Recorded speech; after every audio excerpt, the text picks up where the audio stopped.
పౌలు గారి 3వ ప్రయాణంలో ముఖ్యమైన అంశాలు చూడండి, వినండి, నేర్చుకోనండి. పౌలు గారి 3వ ప్రయాణం వీడియో చూసే ముందు తప్పకుండా మొదటి 2 ప్రయాణాల వీడియోలు చూడండి. 3వ ప్రయాణంలో 23 ప్రాంతాలు దర్శించాడు పౌలు గారు, అంతియోకియా నుండి జెరూసలేము వరకు. వాటిలో ముఖ్యమైనవి 3 ప్రాంతాలు: ఎఫెసు, త్రోయ, మిలేతు. ఎఫెసులోని పరిచర్య ఒకసారి చూద్దాం. 12 పురుషులకు పరిశుద్ధాత్మలో బాప్తిస్మం ఇవ్వడం, మంత్ర విద్య అభ్యసించిన వారు 50,000 వెండి నాణేలు విలువగల పుస్తకాలు కాల్చివేయడం, దిమెత్రీస్ అనే కంసాలతో వచ్చిన గొడవ. త్రోయలో పరిచర్య. ఒక కిటికీలో యూతుకస్ అనే యువకుడు కూర్చుని ఉన్నాడు. అతనికి గాఢ నిద్ర ముంచుకు వస్తూ ఉంది. పౌలు ఇంకా మాట్లాడుతూ ఉంటే అతను బాగా నిద్రపోయి 3 అంతస్తుల నుండి క్రింద పడి చనిపోయాడు. మిలేతు పరిచర్య. అతడు మిలేతు నుండి ఎఫెసునకు వర్తమానం పంపి సంఘం పెద్దలను పిలిపించాడు. ఫ్యూచర్లో సంఘం ఎటువంటి సమస్యలు ఎదుర్కొంటుందో తెలియజేశాడు. పౌలు ప్రయాణంలో ముఖ్యమైన ప్రదేశాలు, వాటి వివరాలు: అంతియోకియా నుండి బయలుదేరడం, కిలికియాకి వెళ్ళడం, ఫ్రుగియాకి వెళ్ళడం, ఎఫెసుకి వెళ్ళడం, మాసిదోనియాకి వెళ్ళడం, గ్రీసు దేశానికి వెళ్ళడం, మళ్ళీ గ్రీసు దేశం నుంచి మాసిదోనియాకి, తర్వాత త్రోయాకి, మిలేతుకి, మళ్ళీ యెరూషలేముకి రావడం. పౌలు యొక్క 3వ మిషనరీ జర్నీ. యాక్ట్స్ 18 నుండి 21. పౌలు మళ్ళీ అంతియోకియా నుండి ఫ్రుగియా మరియు గలతీయా భూభాగంలో ప్రయాణించాడు. తరువాత అతను ఎఫెసుకు వెళ్లి అక్కడ 3 సంవత్సరాలకు పైగా బోధించాడు. మొదటిగా అంతియోకియా నుంచి గలతీయాకు వెళ్ళాడు. గలతీలో పరిచయం చూసుకుని ఫ్రుగియాకు వచ్చాడు. ఫ్రుగియా నుంచి ఎఫెసుకు వచ్చి 3 సంవత్సరాలు ఉండిపోయాడు. Paul spent about 3 years in Ephesus during his 3rd missionary journey.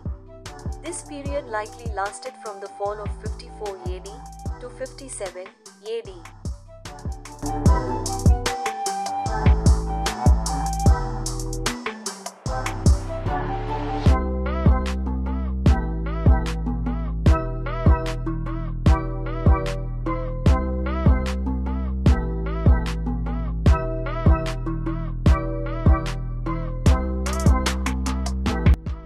పన్నెండుగురు పురుషులకు పౌలు గారు పరిశుద్ధాత్మలో బాప్తిస్మం ఇవ్వడం. పౌలు వారి మీద చేతులుంచగా పరిశుద్ధాత్మ వారి మీదికి వచ్చెను.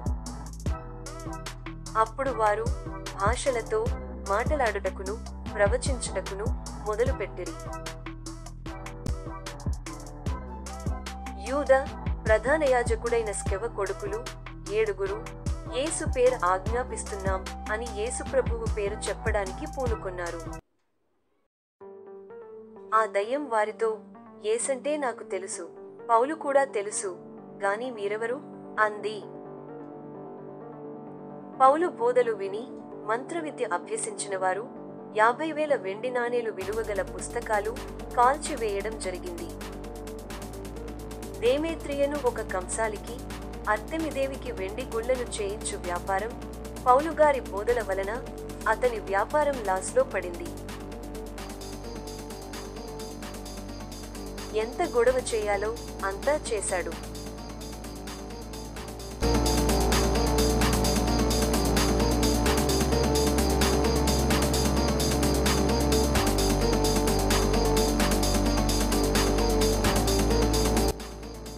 పౌలు గారు 3 సంవత్సరాల పరిచర్య ఎఫెసులో ముగించుకున్న తర్వాత మాసిదోనియా పరిచర్య, అచ్చటి నుండి గ్రీసు దేశం పరిచర్య ముగించుకున్నారు. గ్రీసు దేశం నుంచి యెరూషలేము వెళదాలనుకున్నారు, కానీ మధ్యలో అంతకుముందు వెళ్దామని కొంతమంది అనుకోవడంతో మరలా తిరిగి మాసిదోనియాకి ప్రవేశించి, మాసిదోనియా నుంచి త్రోయకు వచ్చి, త్రోయ నుంచి మిలేతుకు వచ్చి, మిలేతు నుంచి యెరూషలేముకి వెళ్ళడమే ఈ మిగిలిన రిటర్న్ జర్నీ యొక్క ముఖ్య ఉద్దేశం.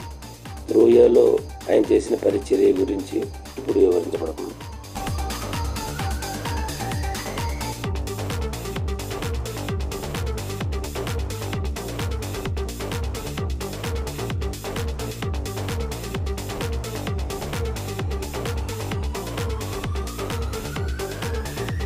పౌలు గారు త్రోయకు చేరుకుని అక్కడ 7 రోజులు గడిపారు. త్రోయలో మధ్యరాత్రి వరకు పౌలు తన సందేశం ముగించకుండా మాట్లాడుతూ ఉన్నాడు. ఒక కిటికీలో యూతుకస్ అనే యువకుడు కూర్చుని ఉన్నాడు. అతడు బాగా నిద్రపోయి 3వ అంతస్తు నుంచి క్రింద పడి చనిపోయాడు.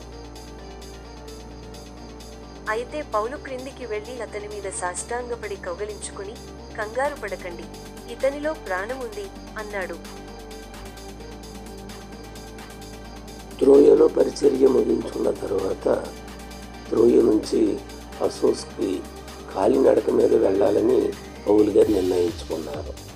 త్రోయ నుంచి అసోస్కి మధ్య దూరం 55 కిలోమీటర్లు ఆయన నడిచే ప్రయాణించారు. అసోస్ నుంచి వాడెక్కి మితులీనికి వచ్చారు.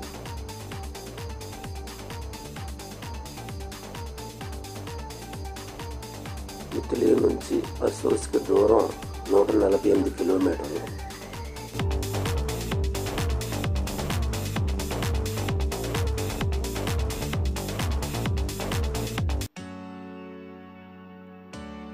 మితులీ నుంచి ప్రయాణం ప్రారంభించి కియోస్కు వచ్చారు.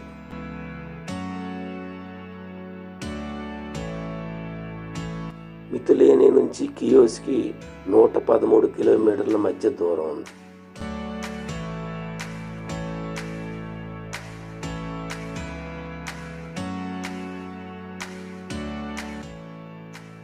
కియోస్ నుంచి మరలా ప్రయాణం ప్రారంభించి సమోస్కు వచ్చారు.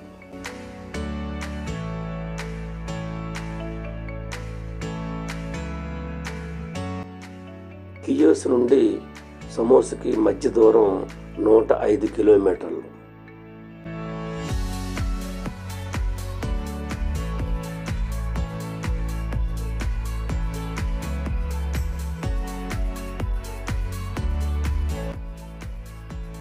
ఇది సమోసు హార్బర్. సమోసు దగ్గర ఉన్న తుర్గిలియం దగ్గర ఒక రోజు గడిపి అక్కడి నుండి ఎఫెసుకి వెళ్లకుండా మిలేతు దగ్గరికి వెళ్ళి మిలేతులో పెద్దలను పిలిపించుకున్నారు ఆయన.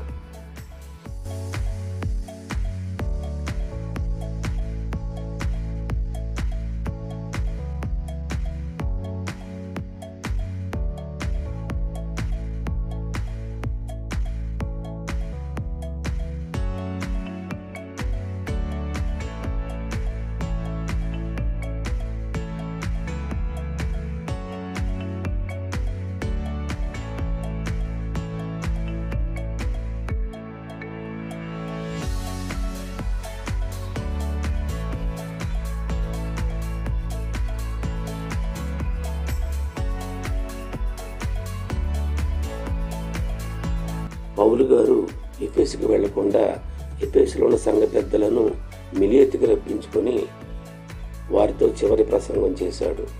ఎఫెసు నుండి మిలేతుకి మధ్య దూరం 80 కిలోమీటర్లు.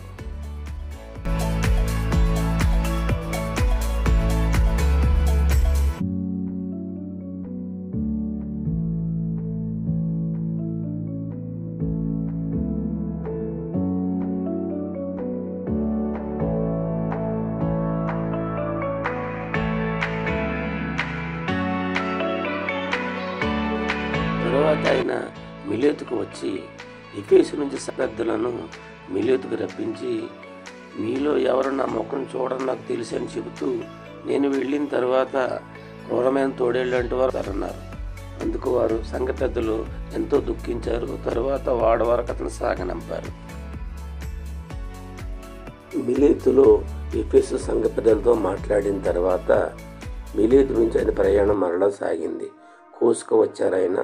కోసు నుంచి రోద్స్కు, రోద్స్ నుంచి పతారా రేవుకు బయలుదేరారు. పతారా రేవు నుంచి సైప్రస్కు ఒక పక్క నుంచి బయలుదేరి ఫినికే దేశంలో ఉన్న తూరు దేశానికి వచ్చారు పౌలు గారు.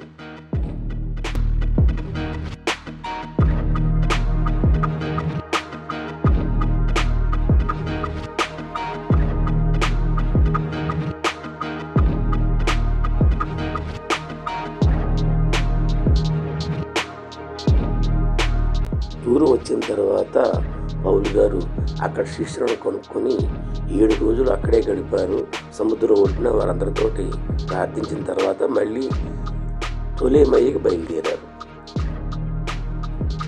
తూరు నుంచి తొలెమయికి మధ్య దూరం 40 కిలోమీటర్లు.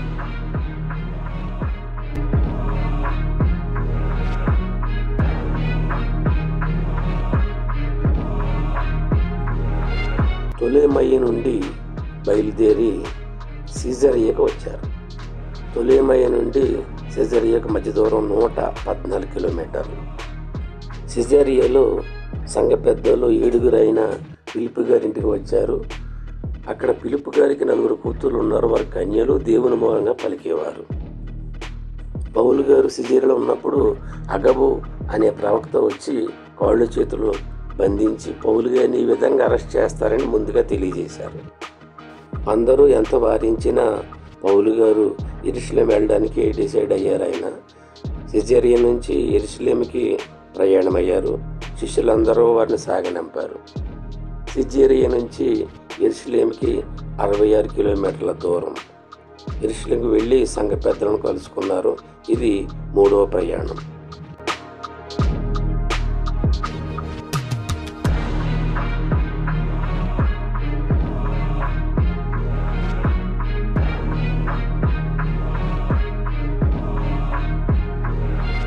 పౌలు గారు యెరూషలేం చేరుకున్న తర్వాత అక్కడ సంఘ పెద్దలను కలిసి తను చేసిన పరిచర్యను అందరికీ పూర్తిగా వివరించారు. పౌలు గారు మొదటి ప్రయాణము, 2వ ప్రయాణము, 3వ ప్రయాణంలో ఆసియాలోని, గ్రీసు దేశంలోని, మాసిదోనియాలోని అన్ని చోట్ల సంఘాలను స్థాపించారు. సంఘాలు స్థాపిస్తూ వారిని బలపరుస్తూ వారికి ఉత్తరాలు రాస్తూ తన 3వ ప్రయాణాన్ని చాలా దిగ్విజయంగా ముగించి ఖండాంతరాలకు దేవుని సువార్తను ఆయన తీసుకుని వెళ్ళారు. ఈ విధంగా పౌలు గారిని పరిశుద్ధాత్మ దేవుడు ఈ విధంగా అందరికీ కూడా రక్షణ సువార్త అందించాలనే ఉద్దేశంతో ప్రయాణం చేయించారు. అంతియోకియ నుంచి ప్రారంభించబడిన పౌలు గారి యాత్ర గలతీయ, ఆసియాలోని ఎఫెసు, మాసిదోనియాలోని ఫిలిప్పు, కొరింథీ, గ్రీసు దేశంలోని అన్ని విధాల దేవుని వాక్యాన్ని విస్తరింపచేయగలిగారు. వారికి ఉత్తరాలు రాయగలిగారు.